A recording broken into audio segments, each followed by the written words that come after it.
रसूल पाक सल्लल्लाहु अलैहि वसल्लम इस दुनिया से गए हैं। हज़रत अबू बकर सिद्दीक़ रज़ी अल्लाह अन्हु का दौरा है।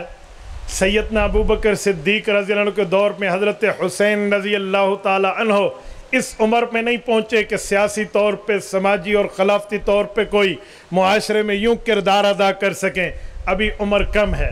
लेकिन जब खलीफतुल मुस्लिमीन जानशीन अबू बकर अमीरुल मुमिनीन हज़रत उमर फ़ारूक रज़ी अल्लाह अन्हु का दौर आया तो हज़रत हसन और हुसैन की उम्र जवानी में बदल चुकी है। अब ताल्लुकात की बुनियाद भी है, मामलात भी है, मोहब्बतें मवद्दतें भी किताबों में मौजूद हैं। फरमाया कि जब ईरान फतह होकर आया, ईरान को फतह करके सहाबा कराम हज़रत उमर फ़ारूक के पास आए और वहाँ के कैदी लाए गए तो उनमें ईरान के बादशाह यज़दजर की बेटी शहर बानो भी शामिल थी।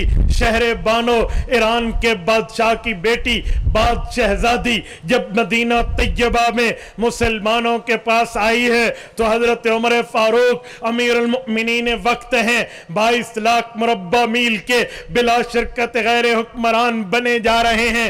हज़रत उमर फ़ारूक को बताया गया ये बादशाह की बेटी है, बादशाहजादी है। हज़रत उमर फ़ारूक ने फरमाया इस बादशाहजादी पर कलमा पेश करें। जब कलमा पेश किया वो ईरान से मदीना तक के सफर में पैगंबर के सहाबा का हुस्न सलूक देख चुकी थी, पैगंबर इस्लाम के सहाबा का ताल्लुक देख चुकी थी।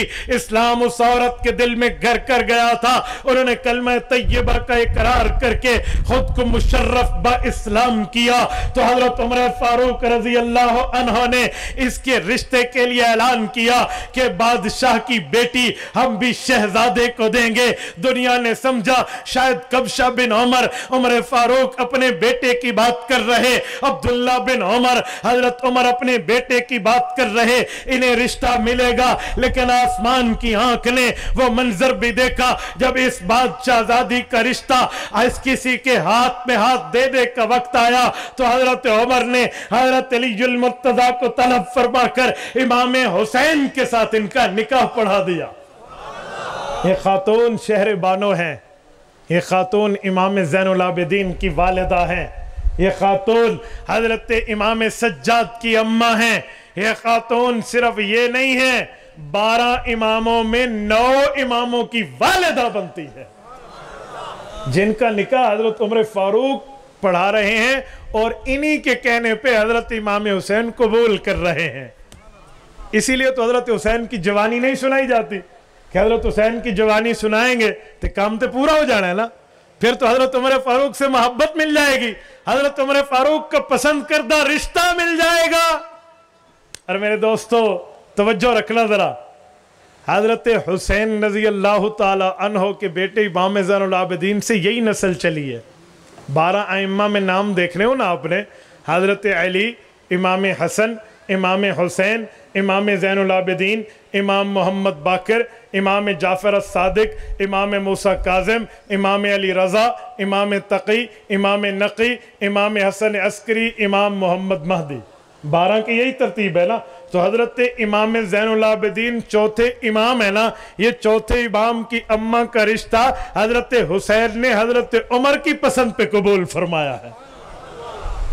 यार मोहब्बतें थी तो कबूल किया गया है, मोहब्बतें थी, मवद्दतें थी, प्यार था, ताल्लुक था, यगानगत थी और एक दूसरे का एहतराम और इकराम था, तभी तो इनका रिश्ता कबूल किया गया है। और मैं एक बात मजीद समझाता हूँ, तवज्जो रखें। हज़रत उस्मान गनी रज़ी अल्लाह अन्हु के दौर में जब तबरिस्तान फतह हुआ है, अगर आपने दज्जालियात को पढ़ा हो तो बुहैरा तबरिया का जिक्र आपने पढ़ा होगा, वो खुश्क होगा तो दज्जाल ज़ाहिर होगा। ये इलाका तबरिस्तान का है। ये तबरिस्तान का इलाका फतह करने हज़रत उस्मान गनी रज़ी अल्लाह अन्हु के दौर में जब इस्लामी फ़ौजें मदीना मुनव्वरा से गई हैं तो इमाम हसन और हुसैन रज़ी अल्लाह ताला अन्हुमा इस्लामी फ़ौजी बन के हज़रत उस्मान की ज़ेर निगरानी जिहाद में बुहैरा तबरिया के फतह में शामिल हुए हैं। तो ये भी तो ताल्लुक़ है ना। हज़रत उस्मान गनी के दौर में जो जिहाद हो रहा है, हज़रत उस्मान गनी की निगरानी और हुक्म पे हो रहा है, اس کے نگران، اس کے گارڈین حضرت عثمان غنی ہیں، تو حضرت امام حسن اور حسین اس آرمی کا حصہ بن کے جہاد کی فتح میں موجود ہیں۔